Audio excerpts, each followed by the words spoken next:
আল্লাহ তাআলা হযরতে আজরাইলকে বললেন, আজরাইল যাও, ওই যুবকটার জানটাকে তাড়াতাড়ি কবজ করে নিয়ে আসো।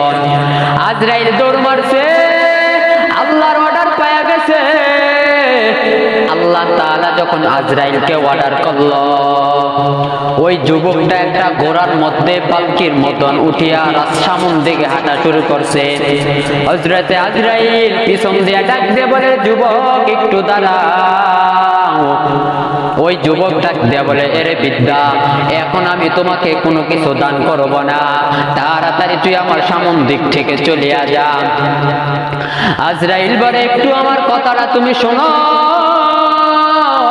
আমার কথাটা শুনিয়া তুমি সামন দিকে আগাও। ওই যুবক ডাক দিয়ে বলে, রে বিদ্যা, তোকে না বললাম তোকে আমি এখন কিছুই দান করব না। ওই যুবক যখন এই কথা আজরাইলকে বলল, আজরাইল বলে, রে যুবক, আমি সাধারণ কোনো বিদ্যা নয়, আমি আল্লাহর একজন মনোনীত ফেরেশতা আজরাইল, আমি তোর জানটাকে কবজ করার জন্য আসছি। বলে, আমি এত সুন্দর করিয়া জান্নাত বানাইছি, আপনি আমাকে একটু সুযোগ দেন, আমি জান্নাতের মধ্যে ঢুকবো। জান্নাতের মধ্যে ঢুকিয়া ফিতাটা কাটিয়া আসার সময় আপনি আমার জানটাকে কবজ করিয়া নিয়ে যান গা। আজরাইল বললেন, না না,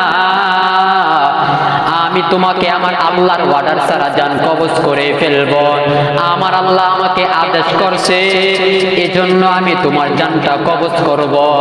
আজরাইলের সামনে ওই যুবকটা চোখের পানি ছাড়িয়া কান্না করে বলে, ভাই, আমাকে একটু আধা মিনিট সময় দেন, আমি জান্নাতের মধ্যে ঢুকবো, জান্নাতের ফিতাটা কাটবো, তারপরে আপনি আমাকে দুনিয়া থেকে নিয়ে চলে যান।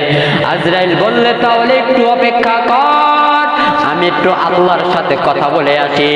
আল্লাহ তাআলার সামনে যখন আজরাইল গেল, গিয়া বলে, আল্লাহ গো, তোমার ওই বান্দাটা কত সুন্দর করে জান্নাত বানাইছে, তাকে একটু সুযোগ দেওয়া যায় না? এই বান্দাটা একটু জান্নাতটাকে উদ্বোধন করে দিয়ে আসো। আল্লাহ বলে, রে আজরাইল, তোর কি মায়া লাইগা গেছে? আজরাইল বলে, আল্লাহ, আমার তো বড় মায়া লাইগা গেছে। বলে, তোর কোন কোন সময় মানুষের জান কবজ করতে মায়া লাগছে? বলে, আল্লাহ, দুইটা সময় জান কবজ করতে আমার বড় মায়া লাইগা গেছে। বলে, কোন সময়? বলে, একটা সময় হলো যখন ওই নদীর মধ্যে ঝড় তুফান আরম্ভ হয়ে গেছে, ঠিক একটা সন্তান মায়ের কোলের মধ্যে, ছোট্ট একটা সন্তান মায়ের কোলের মধ্যে বসিয়া রয়েছে, ঠিক তুমি আমাকে এরকম সময় বলছো ওই নারীর জানটাকে কবজ করে নিয়ে আসো। আমি তখন তোমার অর্ডার পাইয়া ওই নারীর জানটাকে কবজ করে ফেলছি, কিন্তু ওই নারীর জানটাকে কবজ করার সময় আমার বড় মায়া লাইগা গেছে। আল্লাহ বলে, তাই নাকি? বলে, হ্যাঁ, আমার তখন বড় মায়া লাইগা গেছে। আল্লাহ বলে, তাহলে এখন তুই শোন। যখন ওই বিদ্যাটা মায়ের কোলের মধ্যে ইন্তেকাল হয়ে গেছে, আমি আল্লাহ তখন যখন তোমাকে বললাম ওই বিদ্যার জানটাকে তাড়াতাড়ি কবজ করে ফেল, যখন তুমি ওই বিদ্যার জানটাকে কবজ করেছো, তখন আমি আল্লাহ ওই পানিকে অর্ডার করে দিলাম, পানি তাড়াতাড়ি একটা ঢেউর মাধ্যমে আমার এই ছোট বাচ্চাটাকে, এই ছোট একটা শিশুটাকে নদীর পাড়ে নিয়ে তুই ফালাইয়া দে। তখন আমি আল্লাহর অর্ডার পাইয়া সেই নদীটা নিজের মতন গড়গড়াইয়া ওই ছোট সন্তানটাকে নদীর পাড়ের মধ্যে ফালাইয়া দিছে। আমি আল্লাহ ওই জঙ্গলের মধ্যে একটা বাঘিনী ছিল, একটা ভাগ ছিল, বাঘের ওলানের মধ্যে দুধে টনটন হয়ে গেছে। ওই ছোট্ট বাচ্চার মধ্যে আমি আল্লাহ মায়া লাগাইয়া দিছি। ওই ছোট্ট সন্তানটাকে বাঘটা কত সুন্দর করিয়া দুধ খাওয়াইছে। যখন দুধ খাওয়াইছে, তখন ওই যুবকটা আস্তে আস্তে বড় হইতে শুরু করছে। তখন হুদ আলাইহিস সালাম তাকে গিয়া বলছে, এরে যুবক, পড়, আমার আল্লাহকে আল্লাহ বলে স্বীকার করো, আমি একজন নবী হুদ পয়গম্বর, আমাকে নবী বলে স্বীকার করে নে। কিন্তু এই লোকটা আমি নবীকে নবী বলে স্বীকার করে নাই, তখন আমি আল্লাহকে আল্লাহ বলে স্বীকার করে নাই। পয়গম্বর হুদ বলছে, যদি আল্লাহকে মানতে পারো তোমার জন্য জান্নাত আছে। বলে তাই নাকি? বলে জান্নাতের মধ্যে কি থাকে? বলে জান্নাতের মধ্যে হুরেরা থাকে, জান্নাতের মধ্যে নাচ নিয়ামতের কোনো শেষ নাই, সব জায়গার মধ্যে নাচ আর নিয়ামত দ্বারা ভরপুর হয়ে গেছে। তখন ওই যুবক বলছে, তাই নাকি?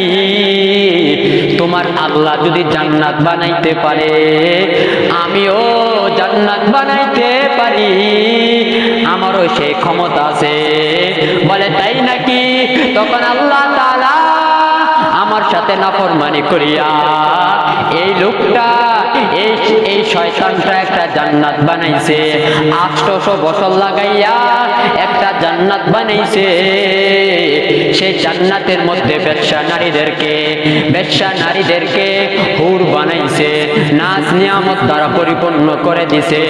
জানুনি ওই যুবকটাকে যে জান্নাতে গেটের মধ্যে ঢুকানোর সময় আমি যখন তোমাকে বললাম তাড়াতাড়ি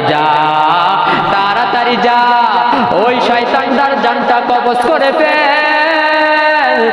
এটাই হলো সেই যুবক যাকে আমি আল্লাহ সেই নদী থেকে পার করিয়া দুধের বাগের দুধ খাওয়াইয়া আমি আল্লাহ বড় বানাইছি। সেই শয়তানটা আমি আল্লাহর সাথে নাফরমানি করছে, আমি আল্লাহকে মানে নাই, আমি আল্লাহর বিরুদ্ধে চলে গেছে, আমি আল্লাহর সাথে টক্কর লাগাইয়া জান্নাত বানাইছে। এজন্যই আমি আল্লাহ বলছি তাড়াতাড়ি যা, ওই শয়তানটার জান কবজ করে নেয়।